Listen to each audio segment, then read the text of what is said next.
and heroes.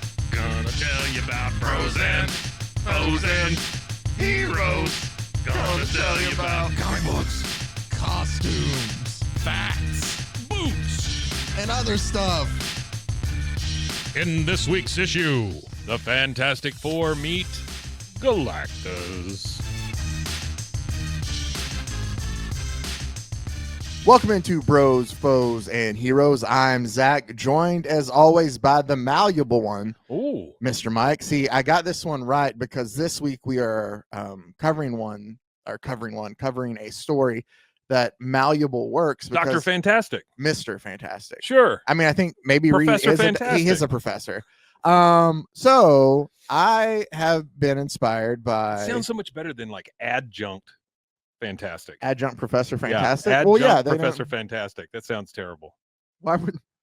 But he would have tenure though. Remember, tenure is very big in comics. Not at adjunct, I don't think. No. You can't get But tenure that's at why adjunct. he would be a full-on professor, so he could get tenure. Yeah. Oh, okay. All right. This is. I like to think he's still working for it. You know, like they haven't really gotten there yet. Still, he's been at it since like 61. I know he you still blew can't up get in tenure. space and all, but come on, you got to be published. That kind of thing, you know. All you guys did was still a rocket. That's right. Is that really something that? If you hadn't, felony. you can go back. I guess before we get it, this is Bros, Foes, and Heroes. Hey. I'm Zach. This is Mike.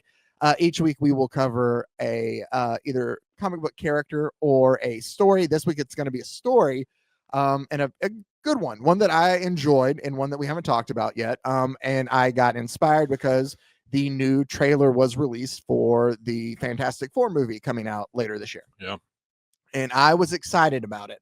I have a soft spot in my heart for Fantastic Four as a comic. I could stand to doctor about that. Yeah, I could stand to read a lot more of it, but it is the thing to me that kind of made Marvel, like, turned it into what it was. Without the success of the Fantastic Four, I don't think everything else gets to where it is. Well, it's absolutely true, especially at that time. Yes. Yeah, because they were like the perfect. Yeah, and I mean, by all accounts, it's the last ditch effort that they had to try like superhero stuff. Yeah, and it was because the DC at the time had started making, I think it was the Justice League comics about combining all their characters together, and Martin Goodman, who was the head and owner of Timely Comics, or they might have been Marvel at the time, or right before they changed that. Yeah, no, they were anyway. That's not the point. Whatever. The part is that Martin Goodman owned it, and brings the idea to Martin Goodman. Oh, not Martin. Not the Martin. guy who slimed people on Nickelodeon. Mark Goodman. No, that was Mark Goodman. Was his last name Goodman? Yeah, he was the one that hosted Family Double Dare. And What Would You Do? And he was all over it. Yeah, he was like one of the main producers. He doesn't there. like messy stuff too, right? Like, yeah, he's the one that did the Family Double Dare where everybody gets slimed. Yeah, but he himself, like, he's kind of like a monk. I think him, like, he's fastidious. Is that what you're saying? Like, what does he's that very mean? He doesn't like to get messy. Detail oriented. So he's like Howie Mandel. He's like a germaphobe kind of thing. Yeah. Oh, maybe. I remember a story, the weird way my brain works, and you didn't know. Mark Summers is his name, not Mark Goodman. Mark Goodman. He was another one. I think Mark Good. Okay. Go ahead with your story. I remember my grandmother telling me, and obviously this was in like the early 2000s, so like the internet existed, but we still don't know how to fact check really well. Yeah. I remember her telling me that he was like this, and that he would put butcher paper on his wall because like his kids like not to put like get the walls messy, which I'm pretty sure he never did, but that's something that I remember. Mark Summers put butcher paper on his wall. Mark Goodman was one of the original VJs at MTV. Okay, maybe that's who you're thinking of, though. Yeah, that's exactly what I'm thinking of. It was Nina Blackwood, Alan Hunter, JJ Jackson, Martha Quinn, and Mark Goodman. Okay, some of those names are familiar. Some of them are not. Now. Dan Cortez came along later. So way later. I always think of Dan Cortez, and I think of the Stefan bit on SNL. But so we are going to. It has everything. It has everything. My son. Son. That one. He says in that weird voice. Or I always loved that the password was like Phil Jackson yelling at Scottie Pippen. Scotty. Yeah, exactly. Man, I love those bits. Yeah, so with the Fantastic Four trailer, as I tried to get us back on track, coming out, I was inspired to cover a story that it looks not obvious. I don't think this is the story we're getting. I don't know exactly. Obviously, the movie has the right to change it, but I thought we'd take a look at the first time in the comic books the Fantastic Four actually met Galactus, or the Galactus trilogy, which is covered in Fantastic Four issues number 48, 49, and 50. So we are going to cover those 3 issues today on our show and break down the first time. Again, that the Fantastic Four ran amok of Galactus, who makes his appearance in. He's a big boy. He is. He makes his appearance in the trailer. Also, we will introduce, I think the first time we've talked about actually him in a story on our show, one of Mike's favorite characters in Silver Surfer. Yeah. And talk a little bit about the history there. The story that I've read, and I can't remember if it was, I feel I might be miscrediting it, but I read it in one of the books of the like Marvel history was, or somewhere. I don't remember. I've heard the story. Len Wein, Marv Wolfman. I feel like it was one of the two. Mark Goodman? No, not Mark Goodman. He was at MTV. No, it was still before this. Nina Blackwood. Maybe, I don't know. Somebody tells the story of somebody who told it to them or something, was that essentially the Galactus trilogy of Fantastic Four meeting Galactus, the Eater of Worlds, was essentially Stan Lee telling Jack Kirby, hey, I want to do a Fantastic Four story where the Fantastic Four meet God. Yeah. And that's essentially all Jack Kirby went off of. Yeah. That's why he has heralds, and that's why, all of the exactly. And that's the thing too. I think that there's a little more into it of where like maybe Stan gave some more guidance of what they wanted to do. The one thing that for sure is I've heard from multiple people, even Stan himself, is that when he got the pages back from Jack for this issue, and this silver guy was like flying around, Stan was like, well, wait, who's this? Like, who is this? And that's where Kirby told him, well, I figured if Galactus is going to be a god, he should have like a herald that goes before him to tell them that, like, to go out and hunt things for him and to essentially like show that he's coming. Well, and the thing about Galactus, I think when it finally made it to Marvel and all these things were done, is he wasn't God, he was a god, right? Because Galactus can still be defeated. Yeah.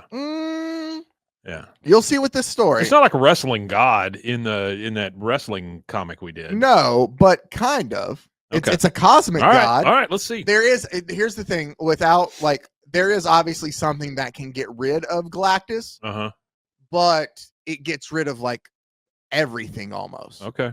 We'll kind of get to all that. Quit your yapping and let's start snapping. Okay, fine. Let's get into it. You know what we get though that I do love out of all of this? I was gonna say that to throw some just a comic book history in there. So Jack Kirby created it. Stan Lee fell in love with the character. So much so to the point where eventually after like he loved it so much that he did a series of Silver Surfer. Like it got its own Silver Surfer because Stan wanted to write it, and they got John Buscema to do the art for it. It's so funny how they were best friends, then mortal enemies. Then they finally came back together. I don't know if they were ever best friends. But you know what I mean? Like they were, there for a while, anything he did, Stan Lee was like, holy crap, yeah, that's great. Let's do that. Yeah, no, that's true. That's true. But so let's go ahead. They were like, walking through the park together. No, I get that. Let me switch to my side now as we add in our comic. Hey, that way. Wow. No. So here we go. We have issue number 48 from, I guess I should have looked up the, I can tell you the writer Stan Lee, artist Jack Kirby on all these, which is fantastic. What year is this? That's what I'm trying to think. It's issue 48. I want to say it's like 64. No, 61 is when the first issue came out. I want to say it's either 64 or 65. Okay. I was going to look it up real quick since we have computers here. By the way, when you look up MTV VJs, you get Martha Quinn, Nina Blackwood, JJ Jackson, Mark Goodman, Daisy Fuentes, Adam Curry, who I know, Alan Hunter. Like personally? I've met him a few times. He lives in Austin. Oh, nice. Cutis. Do you know who Cutis is? I do not. Quddus. All right. 1966. 66. Okay, so a little later. So so this came out in March, April, and May of 66. These 3 issues. And that is the Watcher. That is the Watcher, right? Okay. Yes. Now I will tell you that by the time we've met the Watcher, or in this story, they've already met the Watcher before. Okay. But see, here we go. Yeah, writer Stan Lee, penciler of the year, Jack Kirby, inker Joe Sinnott. Joe Sinnott does a lot of inking for the Fantastic Four, and he is like him on Kirby's artwork is just it pops so well. And then Artie Simek also part of the cast for this. I love how But they feel like they have to throw Sensational with Silver Surfer in there also. well, you gotta like sell them a bit. Yeah. We close out one story before we get into the other Galactus story. Okay. I'm just gonna briefly blast through the first couple of pages here. Yeah. It's essentially the Inhumans. How familiar are you with the Inhumans at all? I'm not super familiar with the Inhumans, but I think as Marvel movie watchers, we are about to get very cozy with the Inhumans. So they made a TV show for them not too long ago. I believe it's about to come to the MCU as well. Oh, okay. Yeah. So it's a group of like, without getting into the Inhumans, we'll cover them a different time. The Fantastic Four were there trying to help them. They're essentially, Johnny has a relationship with one of the Inhumans. He kind of falls in love with named Crystal. But the Inhumans are battling a guy named Maximus, who realizes that he's wrong, and to like kind of still figure out a way to win with his master plan, tries to trap all of the Inhumans away, like all together away from the rest of society. Gotcha. So when he does it, the Fantastic Four are able to escape, but there's no way for them to get back in. So Johnny is without Crystal, and obviously he's a little bit heartbroken by this. Sure. So he's dealing with a lot of emotional weight from that. That is essentially the only part of that story you need to know for this. Okay. All right. Got it. I just tried to make it quick. But so there he is. Yeah, there he is. So they're done with the Inhumans. Our Fantastic Four is when we are introduced to the Silver Surfer. Kal-El? No, what was his name? That's Superman's name. What's his name? Norman Rad? Rad, that's it. Yeah. Right, Rad. But the his girlfriend. Oh, it starts with an S. She's the one that's going to be in the actual movie. Hold on. Man. Shonda. Shonda? Shonda. No, there's another name. Shonda. She lives over on 3rd Street. Man. She's great. I love how she teaches CPR on her off days. Yeah, Norrin Rad is the Silver Surfer's real name. What's her over at the YMCA? What is the with the one on the other not side? Shala Ball. Who? That is Shala Ball. Okay. Yeah. The only reason I know that is because I watch that dude who does all the reviews of the trailers as they come out. Oh yeah. Those are good to find Easter eggs and stuff. Yeah. So we do see got a weird voice. We do see the Silver Surfer here, our first introduction. Yeah, he's like going through the cosmos. We get a lot of Jack Kirby Cosmos, which is some of my favorite Jack Kirby art to look at. Yeah. The way he draws Spaceman. A lot of scrolls. Yep, you got the scrolls there. But here's what's interesting that I really like too, that makes you feel like it's something like, oh, this is a big deal. The Silver Surfer is like flying through, and the head of the scrolls is like, turn off everything in our solar system now. And they're like, what do you mean? Like, we have like all this power. And he's like, no. That's the Silver Surfer. If he sees that we're here, like, that means Galactus he's leading them somewhere. We don't want him here. Yeah. That's the only time the scrolls appear here. And it's to show you that, like, they want nothing to do with what's about to happen. Yeah. He'll eat us. Yeah. Well, it's not necessarily like an eat like you think. I get it. Yeah. But no, I know, I'm just trying to explain to everybody. It's not like he's just like chomping down on them. The Fantastic Four, as they fly back into New York City there, the Thing notices that there's 2 suns in the sky. Is it all on fire? It looks like that. It looks like the sky's on fire. It starts with 2 suns, and then it grows and it looks like the sky's on fire. I don't know why I talked with my hands like that. And they land and but the Human Torch is like, I gotta go like see how the city is and try to calm everybody down.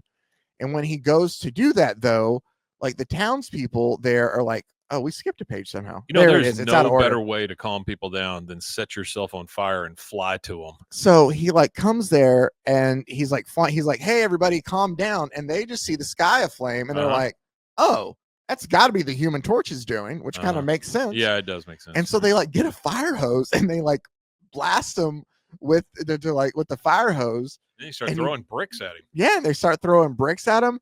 And he like falls and he like catches himself on the light post and he's able to save himself. Just like a Philadelphia Eagles fan. Exactly. After winning the Super Bowl. But the angry mob is trying to get to him though, because they think he had something to do with it.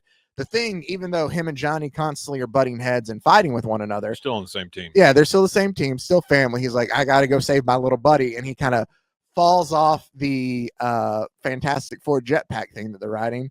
And comes down with this classic, it's clobbering time as he lands. I thought that said it's clabbering time, like the stuff you get off the top of the milk. No, is that clabber? Oh, that sounds disgusting. I think it's clabber. It says, and now, as my dear old Aunt Petunia might have said, It's clobbering time. Oh. Yeah. Clabber is a type of sour milk that's thickened and curdled. Yeah. Yeah. So the thing it's is, clabbering time. That's a different superhero. No, That I do not like milk that. products at you. It's probably a cow superhero. How do you? I will How do you sour spell your that? cream. How do you onomatopoeia that? What? That what sound. I just did? Yeah. Is a lot of F's and a T right at the end. Okay. Those are F noises? Yeah. Okay. When you put them together, they are. Fair enough. The thing goes and saves you think Johnny. Z's, right off the bat. Mm-hmm. But the American language is a weird thing. We've taken pieces from every culture. Yeah, that is very together. True. So now it's just a bunch of F's and a T. Wow. We really do just kind of. It's all about education, Zach. Yeah. I don't think we rank too high on that anymore. Anyway, Plink. The Thing comes and saves Johnny. There's some tough guy who tries to beat him up, and it doesn't work well. Yeah, what you should do is punch a guy who's made out of rocks. Yeah, well, everybody, he's always like, and I got to agree with The Thing. He's like, there's always one guy. That's the thing I don't understand about football players. Why do they take swings at each other when their helmets are on? Yeah, I don't know. That makes no sense. Well, remember Brian Cushing, who played for the Texans? I don't know if you remember him or not. I don't remember. He headbutted a guy with his helmet off and still a cut team? himself. They made the playoffs, Mike. Anyway, that's right. we get more. I forget that there's playoffs. Yeah, my team doesn't make it very often, so I forget about it. We get more of the Silver Surfer as he's obviously looking for something as he's traveling through these galaxies. But we don't know what it is. And then it says that he finally finds what he has been seeking: a sun, our sun, a true G-type star. Instantly, he realizes that such a sun must contain among its satellites at least one planet with the energy and elemental resources so necessary to the great Galactus. Yeah. We haven't seen him yet. Pluto. Well, no, Pluto's not doesn't have as many resources. Okay. So they land back at the Baxter building, which is the Fantastic Four headquarters. And the Thing is on the phone with his girlfriend, Alicia. Yeah. Do you know about his girlfriend, Alicia? No, I don't know about his girlfriend, Alicia. I didn't know he had a girlfriend. So, she made out of rocks? No, she's blind, though. I love how he holds that phone up to his head. Well, I mean, how else do you hear it? Head. But no, she's blind. That's a giant phone, too, when you think about how big his... I'm making sure. I don't want to keep repeating. She's blind. Okay. I get it. Yeah. Okay. I don't know. I don't know if you are paying attention when you go on these rants or not. Yeah, I get it. But he's on the phone calling her to talk to her. Alicia, baby, are you okay? I told you I'd come back before you knew it. The way the Thing talks in these is just... I told you I'd come back before you knew it. I do love that the flames in the skies are gone and like the danger seems to be over. You would think that he would remember his wife, is what Sue Storm says. We're already by issue 48. I can't remember what issue they get married at. Dr. Doom tries to spoil the wedding. I do remember that.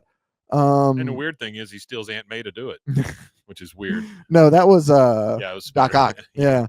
On Wednesday, on our World's Finest Wednesday, though, speaking of Dr. Doom, we're going to cover the first time we meet Dr. Doom. I figured we make it a Fantastic Four week. Don't. Exactly. But Sue and Reed are already fighting and bickering and not getting along with each other, which is kind of funny to me. Yeah. But he is like rude to her. He's like, for the love of Pete, girl. Like, she's like, you haven't eaten, you haven't gotten any rest. And he's like, is that why you're disturbing me? And she's like, well, I'm worried about you, Reed. And he just turns the TV off on her. Oh, what a like bastard. The thing, dude, this whole time, there's at one point in time, because I'll probably forget to say it, but I remember it right now. He tells her to quit pussyfooting around in my laboratory. Really? Like, he just flats. He's like, when I'm working here, you shouldn't be in here. Oh, wow. Like, he's just an ass to her. Okay. Already by issue 48. That's what she likes. The flames have now been replaced in the sky by like this weird space rubble. He's all stuff. unshaven too. He's all stubbly. He's been working on stuff, trying to figure out what's going on. He's a workaholic. Yeah, and he got back. But so it's now like this thick, like we don't know space debris that's in the sky, and we don't know what's causing it. Yeah. Well, Sue finally has had enough of Reed's bullshit and busts through the door, and she's like, I need to talk to you. And he's like, Sue, darling, you can't come in now. Not yet. And she goes, but you've been working for hours without food, without rest. I can't stand for it. You're my husband now, Reed Richards, and I want to keep you healthy. The world won't come to an end if you take time out for dinner. And Reed just very stoically says, I wish I could be so sure of that. What do you mean? And then about that time, we see, the Silver Surfer. Hold on. There we go. I'm sorry. I skipped ahead a page. These are out of order for some reason. Yeah. We are introduced then that the Watcher says, perhaps I can explain. And I love how Reed is just sitting there like arms folded. Like, I told you, now's not the time. I was talking to the Watcher here. Yeah. Big melon head just standing there. But the Watcher essentially says that Galactus is headed this way. Mm-hmm. I usually just watch and observe, but like I can't not do something here. Like he goes, the Silver Surfer, the danger is too great. Where is it this time? The Silver Surfer is on his way. He is the advanced scout for Galactus. Galactus, who drains entire planets of their elements and then leaves them dry, unable to support life. Elephants? I don't know. That's how he gets his powers. Elephants. I could not stand by and see this happen to Earth. That is why I am trying to conceal your planet from the Silver Surfer. For of all who inhabit the known universe, only Galactus has a power enough to match my own, is what the Watcher tells him. Sure. We find out the space debris. Does that mean the Watcher is some sort of god? Yes. Okay. Or like they're an ancient civilization kind of thing. That, sure. Okay. I think that's how like Marvel. Yeah. They've just been around longer than anybody else. They're like cosmic beings. He likes to watch. That's true. It's in his name. But the flames and the space debris were essentially the Watcher trying to block Silver Surfer from being able to find Earth. We find out that makes sense. But Silver Surfer and all of his power is still able to get through the debris. And it says, like, as the Watcher's grave concern is well warranted, like at that precise instant, the Silver Surfer penetrates the rocky barrier around Earth. I don't like the sound of that. Yeah. And so he comes in and Johnny like goes to like try to see what's up with him and like stop him. And the Silver Surfer dodges him. Like the Silver Surfer doesn't say anything. Yeah. And he just sits there and he lands on top of the building without saying a word and just outstretches his hand and like shoots out a beam of light from his hand that you see there. That's a beacon essentially to Galactus of like, here it is, come get it. Sure. So Thing goes and like punches him in the back, and he just falls off the roof. Doesn't try to save himself. You're not going to find a cooler customer than Silver Surfer. That's at least right now. Yeah, that's the thing. Like he gets angsty, very right? angsty, and he thinks inward a lot about his predicament and his job and what it actually means and all that kind of stuff. Never seen the guy like just blow up though. Mm-hmm. You know. Well, he gets pissed off at Galactus. But I don't know that he's ever gotten pissed off at a planet or the people on a planet. So do you know this story, Mike? No. Okay, it's funny that you say he gets pissed off at Galactus. Okay, go for it. Anyway. So he does send the beacon and they go to save him, but I don't know. He had fallen onto a roof and he's just kind of laying there. And the Watcher's like, it's too late. It doesn't matter. Like Galactus is already on his way. He's already like shot the beacon. Yeah, he's like, I sense his universe fanning sphere entering Earth's atmosphere right now. And I love this is the period where Kirby gets into like collage work on stuff. Yeah. Like that's pretty awesome. That is Galactus sending out his different like space or what is it called? His sampling. Where's he goes? It says he's sampling Earth's elemental composition, but like he's just sending out different ships and stuff, and the way they collage it over the city like that. Yeah, it's very cool. And then by that time they're like, oh, his gizmos are going back in the ship. Here he is. And he steps off and he gets down. He's got his Christmas uniform on. My journey is ended. This planet shall sustain me until it has been drained of all elemental life. So speaks Galactus. And that is the end of issue 48 there. Go Big G. Yeah, he is red and green. He's not going to be red and green anymore after this. No, he turns purple. He does turn purple. Purple and green, right? So, it's like a purple and blue. Oh, okay.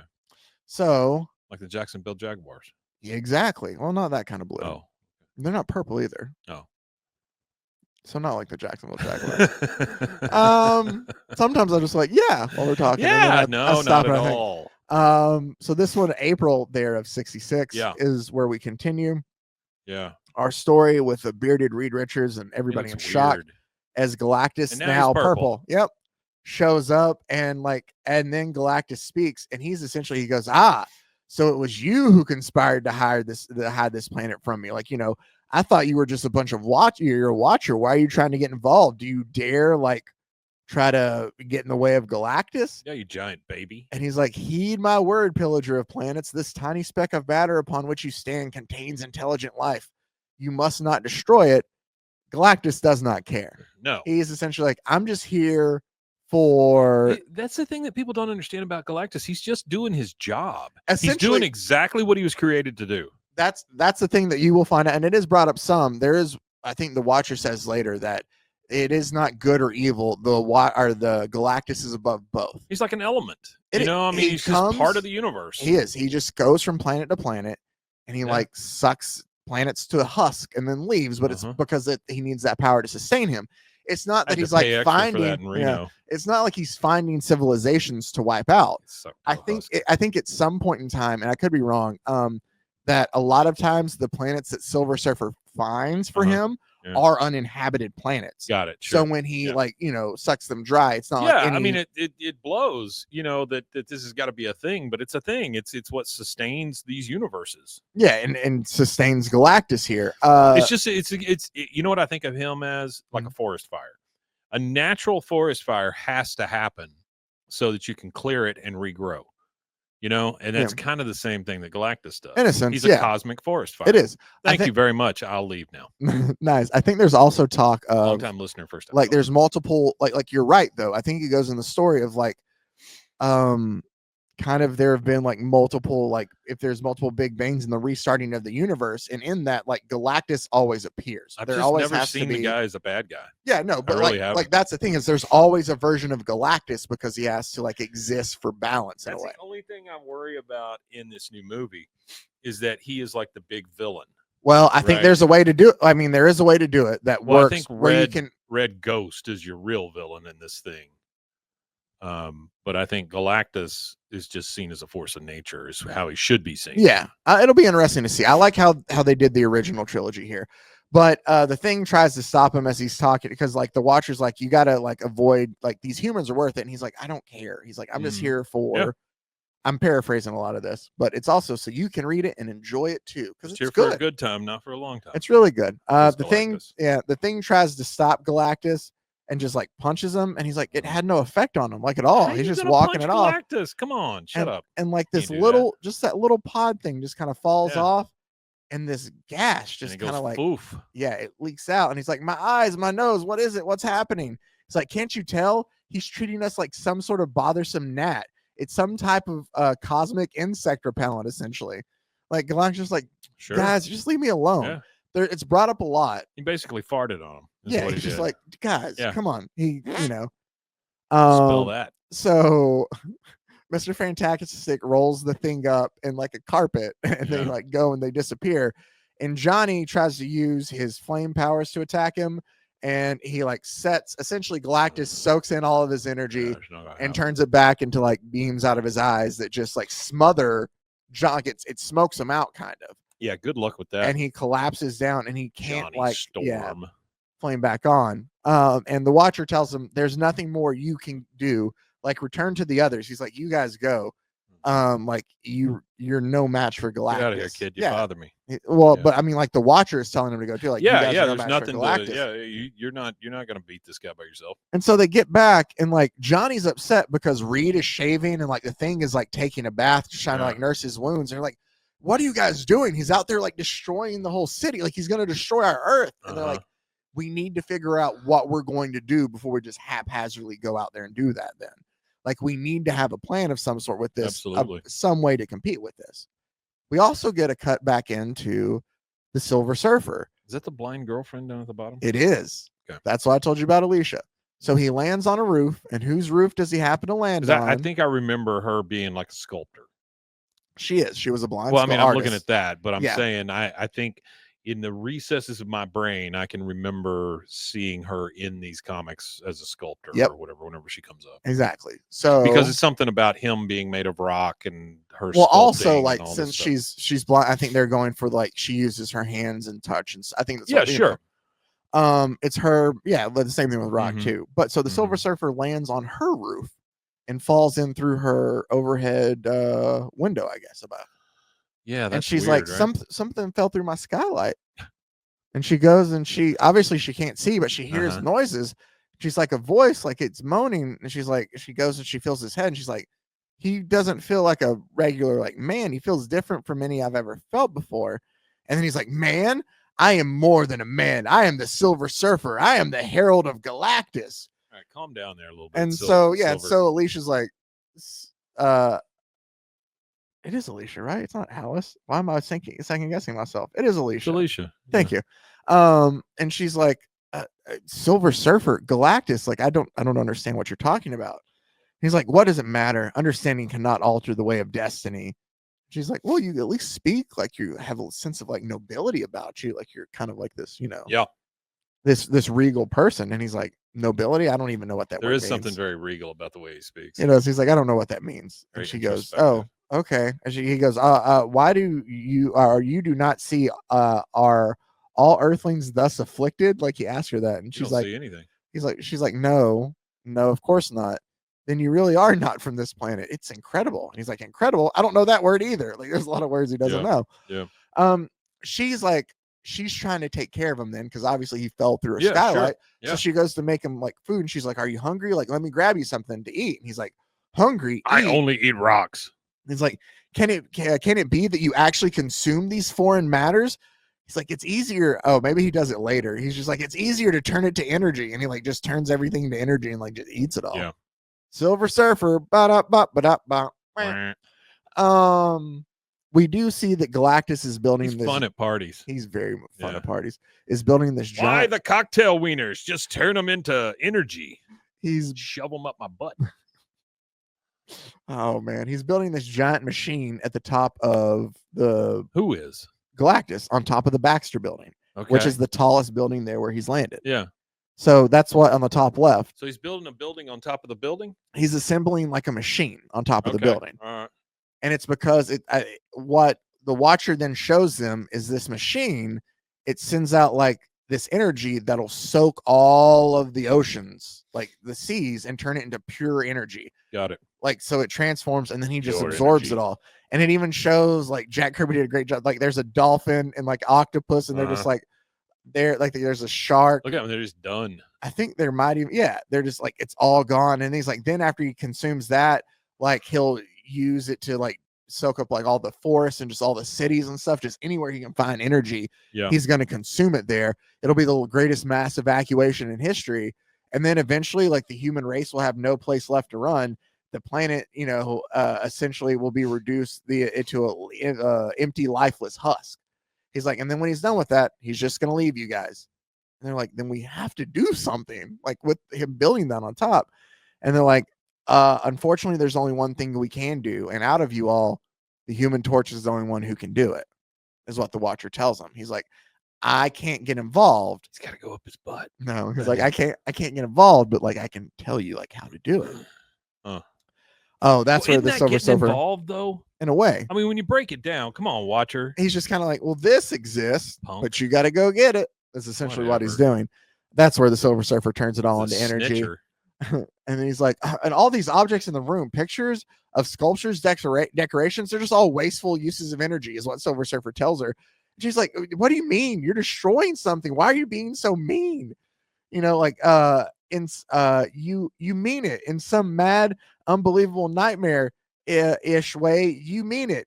You intend to destroy Earth. Like they're like, because he goes, oh, before the great Galactus is done, everything shall be reduced to sheer energy. Yeah. And she's like, you can't do that. Like we're a humanity. We're people here. Yeah. Yeah. Like she's the one who is like instilling this into Silver Surfer this whole time. He's like, destroy is merely a word. We simply change things. We change elements into energy, the energy which sustains Galactus. For it is only he that matters. And she's like, no, we all matter. Like every living being matters. Every bird, every beast. This is our world, ours. Perhaps we're not as powerful as your Galactus, but we still have hearts. We have souls. We live, we breathe, we feel. Stan gets to be very comic booky here. Sure. He's like, can't you see that? Are you as blind as I? Oh. Yeah. And he goes, automatically the gesturing hands of the Silver Surfer raised this shouting girl as if to silence her forever with a gesture. But then he pauses. Never have I heard such words since such courage. At last I know beauty, is what he essentially tells her. Like, you stood up for me and I found it hot. It's like, I know it's not, I mean, that's reducing it down to a lot, but no, I get what he's saying is like her impassioned speech is like brought in something. Yeah, no, I get it. It's lit a fire in him. Exactly. Yeah. And she It goes, is then you were nut not as numbs. soulless as I thought. And he goes like, no. Or she goes, when I felt you at first, like I knew there was something in you, like you can feel these emotions. Yeah, you're super And he's slick like, also, by he's the like, way. no, I am what I must be. I serve Galactus. Yeah. And she's like, but you don't, but look, like at the city below, there's people there, each of them entitled to life and to happiness. He's like, human, what can that word mean to me? He's like, and yet never have I beheld a species from such a close range. He's starting to see like, oh, yeah, there's people here. There's like the Silver Surfer is starting to realize like what he's doing in a sense of like all this for Galactus. This is part of his shtick, though, right? It is. Going forward, it never changes. No, he doesn't, or he always questions because he's always questioning these things. He is only to serve Galactus, but he questions. So it's almost like a living hell for him. In a way, yeah. Yeah. Galactus gets the machine done, and he's going to connect the final pieces together. When they connect, the connection's made. Nothing happens. And he's like, wait, what's going on? And we notice that the thing is on top, and he's ripped off part of it, and he kind of uses it to smack Galactus off of it, and Galactus actually falls like off the building. And then they look to, I think he was going to try to wrap up Galactus, and Galactus is just kind of hovering. He doesn't even fall off. He like stops himself and just hovers and floats back up. Yeah. And he's like, I don't have time for you guys. And he himself sends another beacon up to into the cosmos. Space donut. And he sends for the Punisher. Now, this is before the actual Punisher shows up. That's a lot later. I think that's Gary Coleman. Or Gary Coleman. Yeah. No, not Gary Coleman. Gene Colan. Dang, why am I? Hold on. Gary Coleman is like. I hate that I'm doing this. What you talking about, Silver Surfer? This is going to upset me so much. What you talking about, Galactus? I never watched that show. Have you ever talked about watched, that? I thought it was Gene Colan. What was it called? Jerry Conway. Sorry. Cherry. I get my GCs and comics mixed up. What was that show called? Different Strokes. That's what it was. Yeah. No, Jerry Conway. It's different. Punisher. Different Strokes. It's because it's got like an apostrophe in it or something. Oh, I didn't know that. Weird. Huh. But that Punisher came out in 1974, so that's 13 years later. Okay. Anyway, so he sends for the Punisher, which is this frog-like alien creature with the diver's helmet on. But he is just pure, like he is a badass. We'll find out. But the Watcher essentially tells him, because Johnny wants to go help, and he's like, no, I need you to do something else. And he tells the Watcher, all right, I'll do whatever you need me to do. Like, if this is how we win. And he goes, you essentially have to travel through the cosmos. Like, I'm going to send you through to like different dimensions. And you're going to have to go back to where Galactus is from to get this weapon. That'll be the only way you guys can stop him. Sure. And he goes, trust me, banish fear from your heart.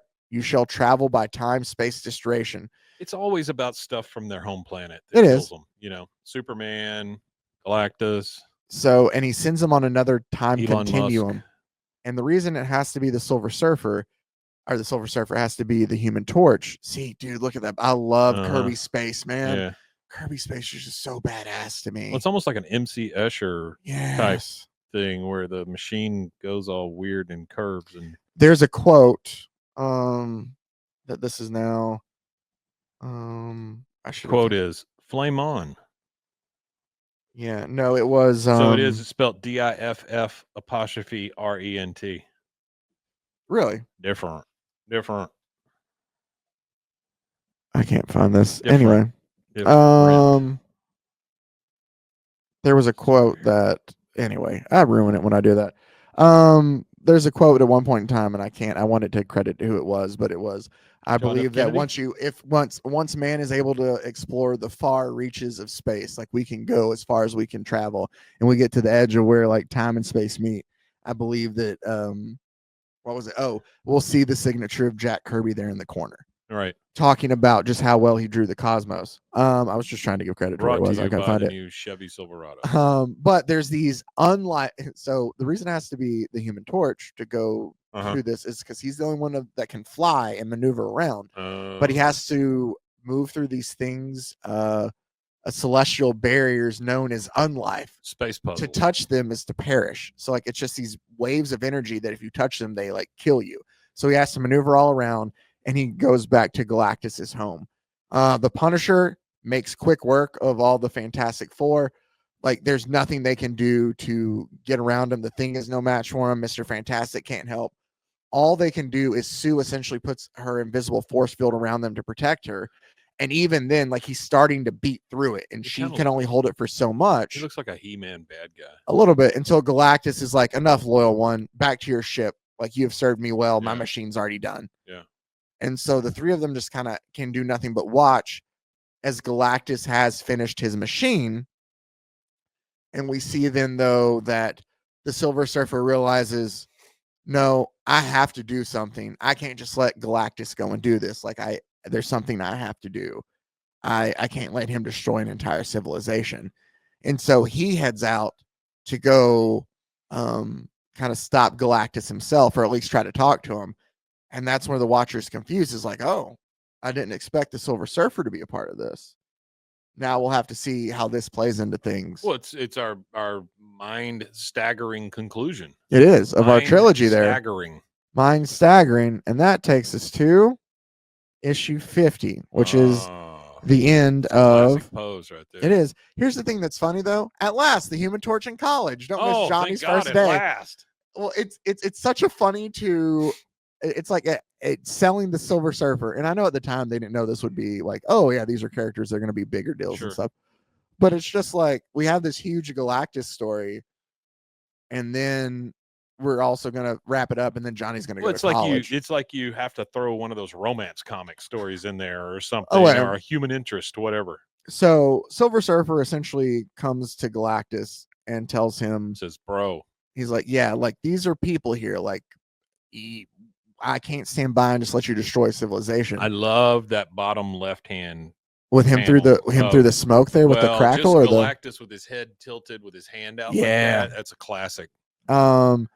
But he essentially, Silver Surfer tells him, like, my power hasn't been tested either. Like, I've just been a herald for you all this time. Like, I'm a cosmic being. I might be just as powerful.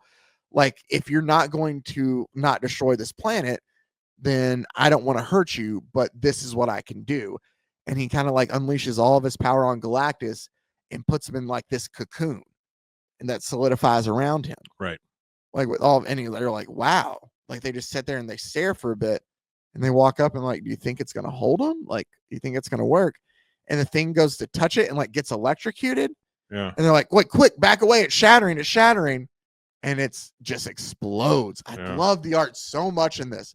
It was my favorite part, just all the way the colors pop and everything. But just the way he draws it. Oh man, I love Jack Kirby. So the explosion as Galactus like comes out of this cocoon, which is, where is my herald? You have a pissed off Galactus. Sure you do. And so Silver Surfer just like shoots everything at him, and Galactus is still easily just letting it all bounce off. He's like, you can see how easily my impenetrable Absorba shield deflects the names.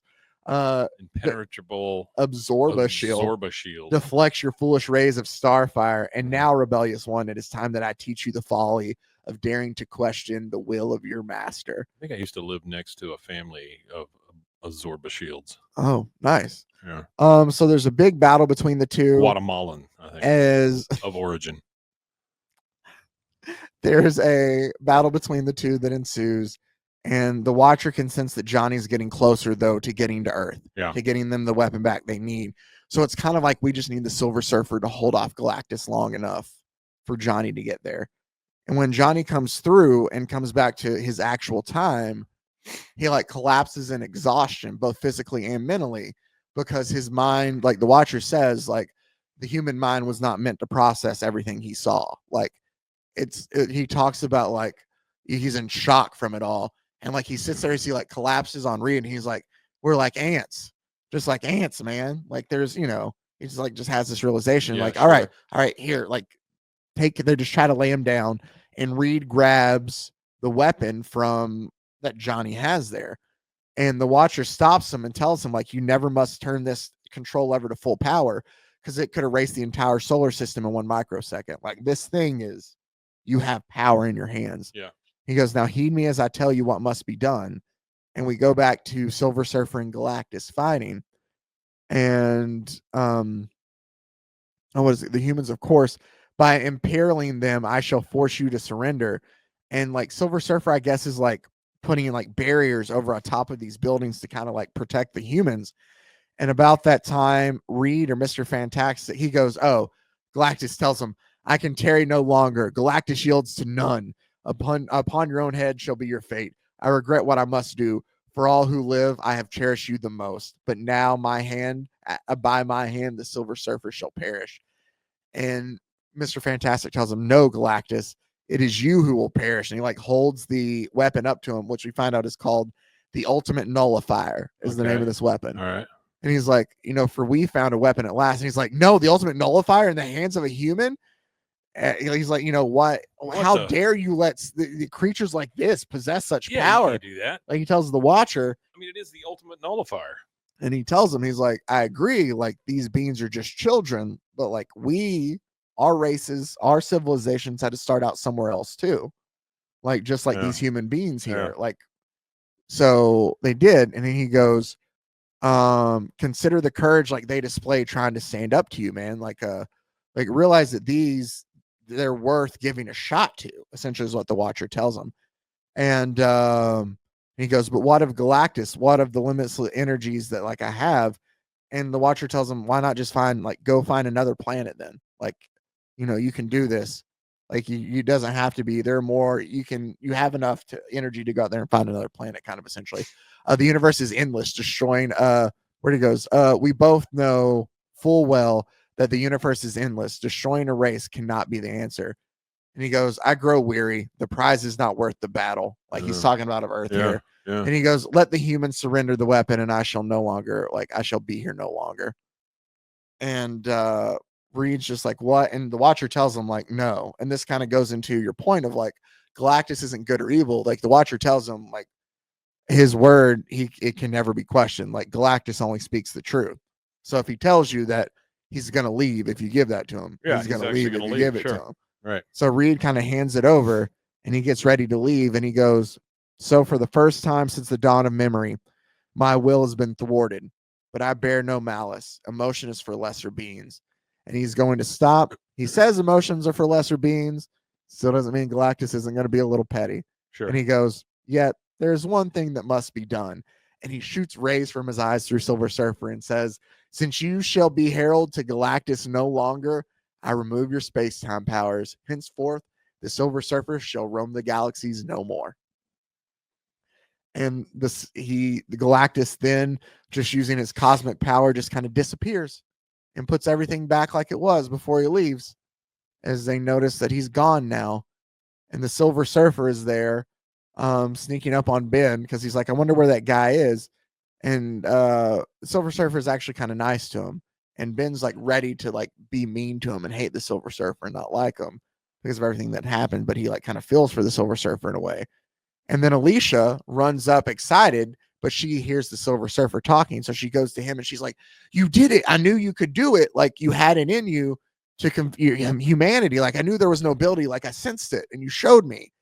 And the Thing kind of sees that and he's like, "Yeah, no, of course Alicia would be into a guy like the Silver Surfer. Like, yeah, he just..." Well, it's also because Ben doubts himself all the time. All the time. Yeah.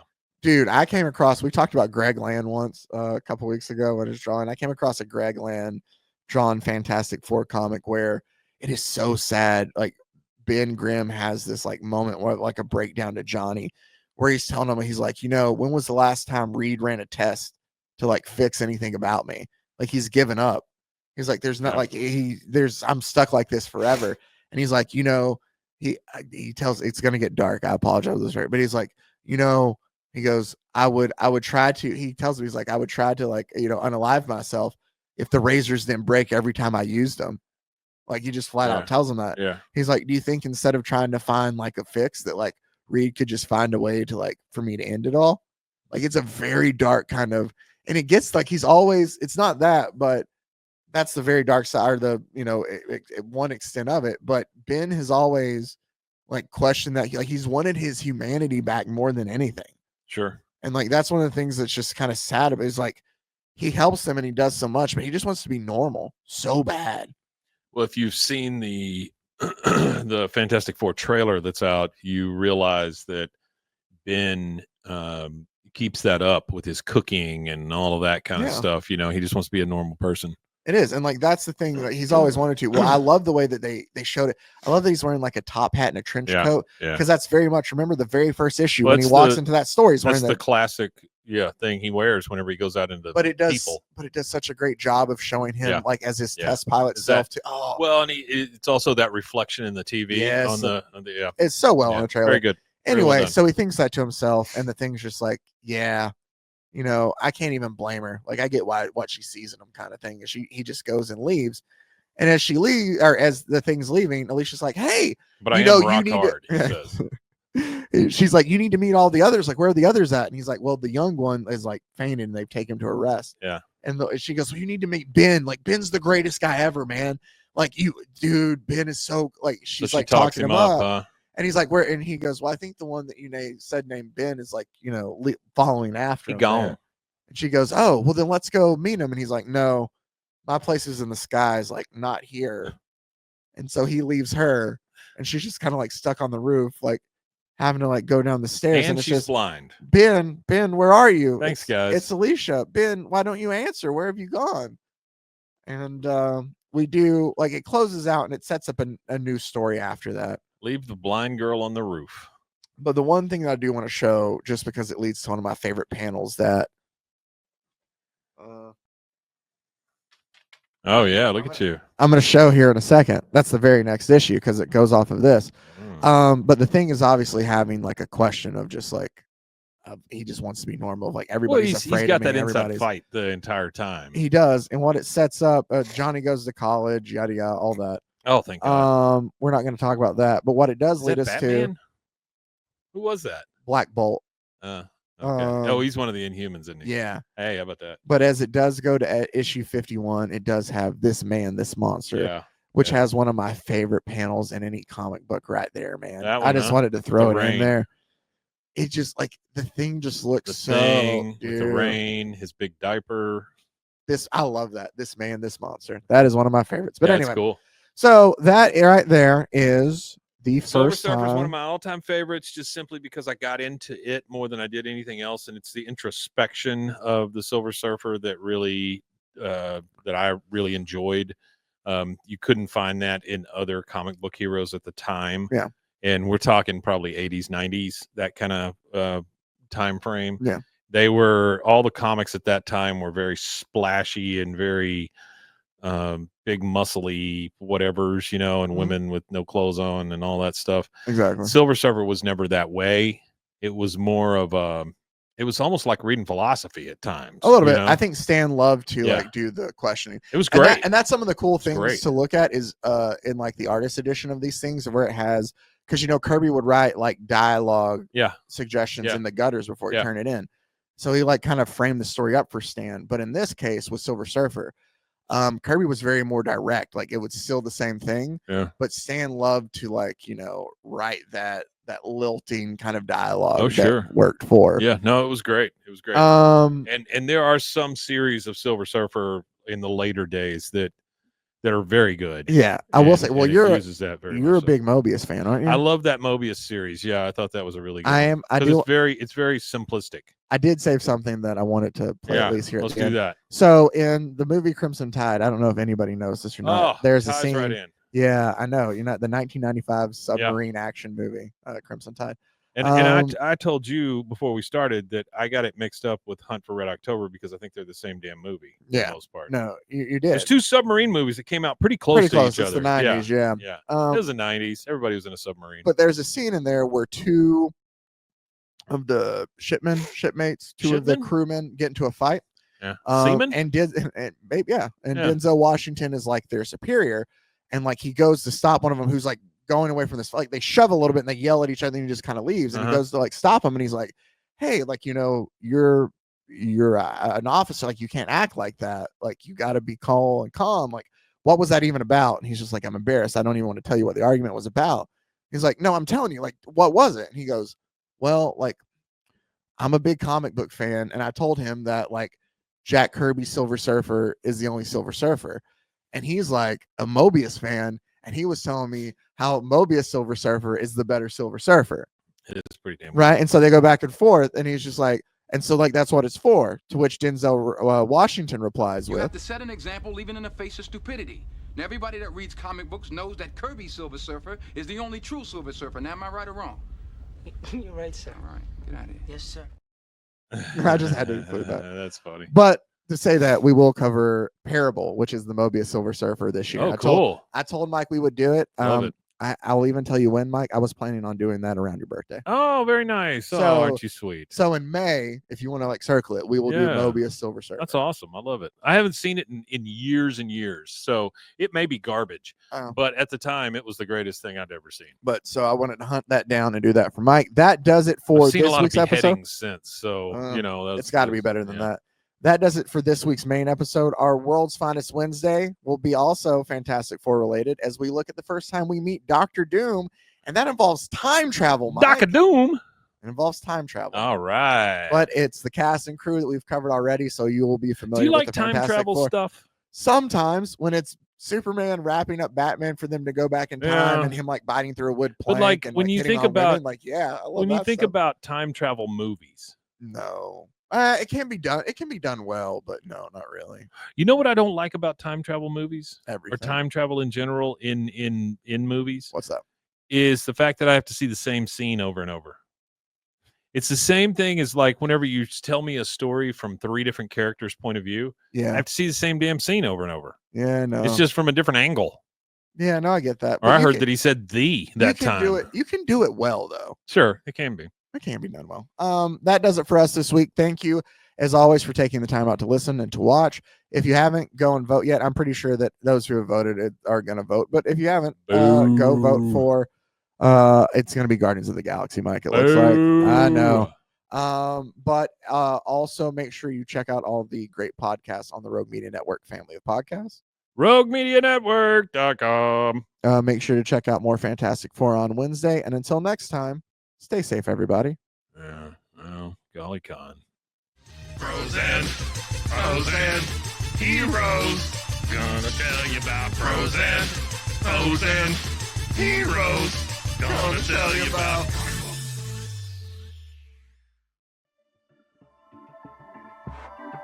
This has been a Rogue Media Network production.